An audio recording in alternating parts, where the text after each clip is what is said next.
La meilleure version de toi existe déjà. Alors plutôt que de chercher la validation des autres, valide-toi toi-même, tout simplement. Bonjour et bienvenue dans cette nouvelle vidéo. Je suis ravie de vous retrouver. Ici, on parle de l'identité, mais plus particulièrement de l'alignement identitaire qui rend le succès, le bonheur, la réussite inévitable. Aujourd'hui, on parle de cette comparaison. Nous sommes actuellement dans le thème de l'ego sain, parce qu'on parle souvent de l'ego comme étant quelque chose de négatif, de péjoratif. Il emporte quand même des préjugés, mais il y a surtout cet ego sain que l'on a tous à l'intérieur de nous et qui est à défendre, d'accord? Qui est cette meilleure version de nous-mêmes, qui est à l'intérieur de nous et qui ne demande qu'à s'exprimer, ok? On a tous des personnes qui ont vraiment tout pour elles, mais qui cherchent toujours la validation des autres. Et parfois, ça peut paraître étonnant parce qu'on se dit, avec tout ce que l'on voit d'elle, tout ce que l'on voit en elle, tout le potentiel qu'elle a, pourquoi est-ce qu'elle cherche encore à atteindre la validation des autres pour faire les choses? Et ça, c'est tellement courant. En réalité, ce qui se passe, c'est que devenir la meilleure version de soi, on a un peu l'impression que c'est chercher à devenir quelqu'un d'autre. À l'école, on nous a tellement bassinés avec ça, c'est-à-dire qu'on cherchait à ce qu'on soit vraiment conforme à ce qu'on nous demande, qu'on soit normal pour pouvoir valider un système qui a déjà été préétabli pour nous. Alors qu'en réalité, eh bien, nous-mêmes, on a tout en nous. Il y a cette phrase-là de Françoise Dolto qui dit que les enfants, on leur apprend à parler et à marcher, et ensuite on leur apprend à se taire et à s'asseoir.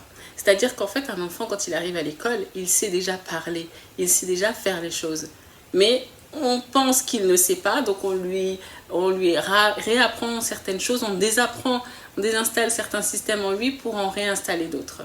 Ce que je veux dire, c'est que pour vraiment être dans la meilleure version de toi, tu ne dois pas donc devenir quelqu'un d'autre, mais tu dois simplement chercher à maintenir la crème de la crème en toi. C'est-à-dire enlever toutes les peurs, tous les blocages, tous les conditionnements. Parce que c'est ça qui t'empêche d'être vraiment pleinement toi. C'est-à-dire que quand tu commences une phrase et que dans ta phrase, tu dis oui, mais, eh bien, en général, de l'autre partie du mais, de l'autre côté du mais, il y a tout ce que ton ego blessé ou ton ego dissocié veut te dire. Mais tu n'en as pas besoin, on l'a vu suffisamment jusqu'à aujourd'hui dans les anciennes vidéos, tu n'en as pas besoin. Et j'en profite pour faire un petit point sur la formation Reset Your Mind qui te permet en 30 jours de mettre à jour ton mindset, ton état d'esprit pour faire en sorte que sans thérapie, en 10 minutes seulement par jour, tu puisses simplement remettre les compteurs à zéro et être en meilleure capacité de pouvoir agir comme tu le souhaiterais. Voilà. Parce qu'effectivement, qu'est-ce qui se passe? On va prendre un exemple. On va parler de la gratitude. La gratitude, c'est quoi? C'est le fait de pouvoir être conscient de ce qu'on a. Et souvent, on en parle en disant gratitude envers la vie, etc. Mais est-ce que tu es toi-même en gratitude envers toi? Est-ce que tu prends conscience de tout ce par quoi tu es passé, tous ces challenges, tout ce qui te permet aujourd'hui d'être encore là à écouter cette vidéo? Parce que la gratitude, elle est là. La gratitude, pour moi, c'est comme un bilan. C'est comme un bilan.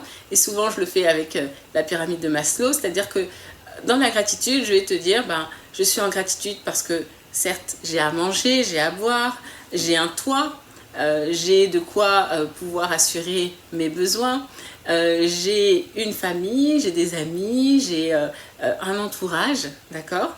Et ensuite, je m'estime. J'ai une bonne estime de moi. J'ai une bonne évaluation de moi. Et ça, c'est important. Et c'est parce que j'ai tous ces niveaux-là que je peux prétendre à vouloir réaliser des rêves, que je peux prétendre à vouloir atteindre des objectifs, que je peux prétendre à vouloir même donner, redistribuer la positivité que je peux avoir en moi. Parce que si je ne passe pas par tout ça, eh bien, ce n'est pas possible de pouvoir donner aux autres. On ne peut pas donner aux autres ce qu'on n'a pas en nous-mêmes.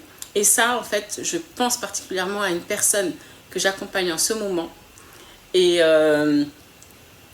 le message que j'ai envie de lui dire, si jamais elle écoute cette vidéo, parce que c'est quelqu'un qui donne énormément aux gens et elle est contente, en fait, elle est dans les métiers de l'accueil, elle est contente parce que les gens, en retour, ils disent « Ah, vous êtes gentille, ah, merci madame, ah, vraiment, vous avez réussi à me faire sourire, etc. » Mais au fond d'elle, c'est le chaos. Au fond d'elle, avec toutes les vidéos que j'ai faites depuis le début de cette série, et ben en fait, tous les voyants sont au rouge. Tous les voyants sont au rouge. Elle ne prend pas soin d'elle, elle n'a pas conscience d'elle-même, elle a des problèmes de santé, elle est dans des conditionnements, elle attend la validation des autres, elle a un statut de victime. Il y a vraiment tout, elle coche toutes les cases, toutes les cases. Et ben, forcément, elle va toujours chercher des excuses parce que elle n'a pas compris que le seul dénominateur commun de tout ce qui lui arrive, c'est elle-même. Et donc, elle vit dans un monde parallèle à sa propre vie et elle est dans une dynamique où, ben, en fait, elle n'est pas en gratitude, elle n'a pas conscience même du peu qu'elle a, elle est toujours en train de chercher plus, elle pense qu'il y a une personne qui va venir la sauver, elle pense qu'un jour il va se passer quelque chose et sa vie va changer, mais non, en fait. La fois passée, on a parlé du moment présent, on est maintenant dans le moment présent et dans ce moment présent, c'est parce que j'ai conscience de ce moment présent, de mes réactions, de qui je suis, de mes émotions, etc., que maintenant je peux prendre conscience aussi que bah, grâce à tout ça, j'ai réussi à atteindre pas mal de choses. Et c'est pas fini. Parce que si j'étais en capacité de faire ce que j'ai réussi à faire jusque-là, et ben je peux être en capacité de faire encore plus parce que la vie, c'est illimité. Les pouvoirs du cerveau sont illimités et tout est possible. Donc c'est ça qui est juste génial, c'est juste qui est juste extraordinaire. Et justement, en parlant d'estime, il y a plusieurs types d'estime. On a vu tout au long de cette série l'estime de soi basse, donc qu'elle soit instable ou stable, d'accord ? À des personnes qui pensent que ben en fait c'est pas pour elles, le bonheur c'est pas pour elles, ou d'autres personnes qui ont toujours besoin justement de cette validation pour dire non mais tu vas y arriver, non mais c'est grâce à toi, ah bravo, etc. Et donc c'est quand quelqu'un te fait des compliments qui vont dans ton sens, tu es contente, mais quand on te fait des compliments qui vont pas dans ton sens, tu perds tous tes moyens et puis tu te mets à pleurer. Non, le but c'est que, et non plus en fait c'est pas, si tu veux, ton estime elle ne doit pas être cachée derrière tes diplômes, derrière ton statut ou quoi que ce soit. Parce que ça aussi c'est l'estime de soi haute et instable, parce qu'en réalité la personne, si elle n'a plus son travail, si elle n'a plus son statut, si elle n'a plus sa reconnaissance, ben en fait elle est perdue. Non, le but c'est vraiment d'être soi-même, d'être dans son corps, dans son propre corps et de pouvoir faire les choses qu'il y a à faire. Donc en gros, l'estime de soi, elle doit être haute et stable. Elle doit te permettre de pouvoir être en conscience de qui tu es, justement d'avoir conscience de qui tu es dans tes zones de génie, dans tes points d'amélioration. Et elle doit te mettre en capacité face aux autres d'être dans ces trois situations. Soit quand on te fait une remarque, tu le sais, donc tu dis merci. Soit tu ne le sais pas, donc tu apprends quelque chose. Ou soit ce qu'on te dit n'est pas vrai, est un reflet peut-être d'une insuffisance de la personne en face, de croyances limitantes de la personne en face. Et dans ces cas-là, bah, en fait, c'est pas une vérité. Comme si, je te disais, c'est l'exercice que je prends en séance, si je te dis que tu t'appelles Stéphanie, quand c'est Stéphanie en général, je prends un autre prénom, si je te dis que tu t'appelles Stéphanie, est-ce que c'est vrai ? Non. Alors pourquoi est-ce que si je te dis que tu es bête, tu vas y croire? Pourquoi est-ce que si une tierce personne te fait une remarque qui ne te plaît pas, qui n'est pas vraie, tu vas y croire? Il n'y a pas de raison. Parce que si tu as une bonne estime de toi-même, eh bien tu dois savoir t'évaluer. Tu dois connaître tes zones de génie, tu dois connaître tes points d'amélioration. D'accord? Personne n'est parfait. On est imparfaitement parfait ou parfaitement imparfait, comme tu le souhaites, mais dans tous les cas, tu dois être en capacité de toi pouvoir t'estimer à ta juste valeur. Parce que si tu dois ajouter de la valeur au monde, bah, tu dois savoir quelle est la valeur que j'ajoute au monde. Et quand tu es consciente de ça, bah justement, après, surtout quand tu te lances dans l'entrepreneuriat, tu vas savoir mieux te vendre, tu vas savoir mieux aller attirer les clients, chercher les clients qui te correspondent, etc. etc. Tu vois. Donc c'est vraiment quelque chose qui est à tous les niveaux qui est important. Donc ça veut dire que si à ce moment-là, tu as besoin Et c'est tout à fait possible. Moi aussi, quand j'ai besoin, je fais appel à des professionnels. Eh bien, le professionnel, tu vas lui demander exactement ce dont tu as besoin. C'est comme si tu es habitué à avoir toujours la même coupe de cheveux. Quand tu vas chez le coiffeur, tu lui dis, voilà, coupez-moi les cheveux de telle manière. Et quand vous aurez fait ça, je vais vous payer. C'est un échange de services, d'accord? Tu demandes un service et en contrepartie, tu donnes de l'argent à la personne. Eh bien, c'est la même chose. Il faut savoir qu'un coach doit être simplement une personne qui va t'aider à atteindre un objectif, un palier. C'est comme quelqu'un, je ne sais pas, tu portes un colis et tu veux ouvrir une porte. Ça va être un peu compliqué parce que tes mains sont occupées. Donc, tu peux demander à quelqu'un, s'il vous plaît, vous pouvez m'ouvrir la porte? La personne va t'ouvrir la porte, tu vas rentrer et tu vas continuer. Voilà, c'est tout. Un coach n'est pas un gourou, j'en profite pour le rappeler.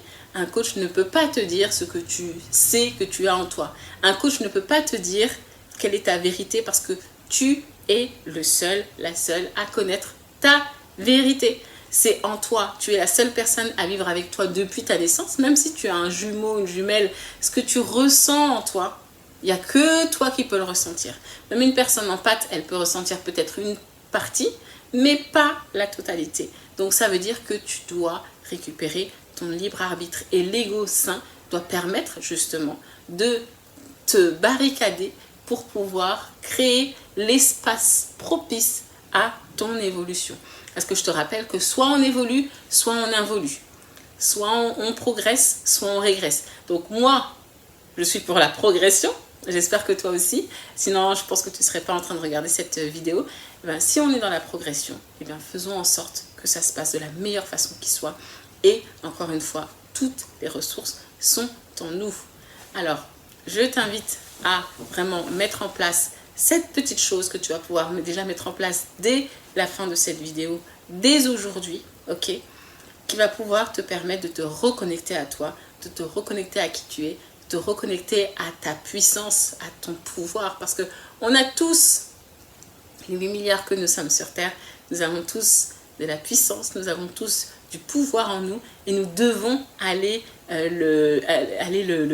l'activer pour pouvoir justement atteindre nos objectifs, atteindre notre mission de vie, etc.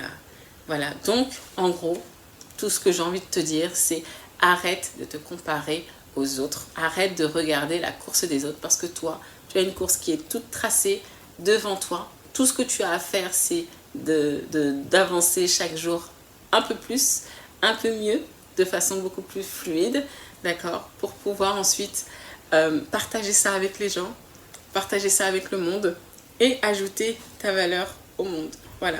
Si tu t'es réveillé aujourd'hui, c'est que tu as encore de quoi faire, donc surtout, ne lâche pas, tiens bon et tout ira bien, tu le verras. Alors j'espère que cette vidéo t'a plu. On arrive quand même, on commence à arriver dans les choses sérieuses. On a laissé tout ce qui est autour de l'identité, tout ce qui est autour de l'ego. On arrive dans les choses les plus intéressantes. Donc j'espère qu'en tout cas tout ça te plaît. Et je t'invite vraiment à partager cette vidéo si tu sens qu'elle peut aider d'autres personnes, à liker si tu l'as appréciée et aussi à t'abonner pour qu'on puisse partager plus de contenu sur cette vidéo. En fonction de l'heure à laquelle tu la regardes, eh bien, je te souhaite une bonne suite de journée et surtout, prends soin de toi, tu le mérites. À très bientôt, bye bye.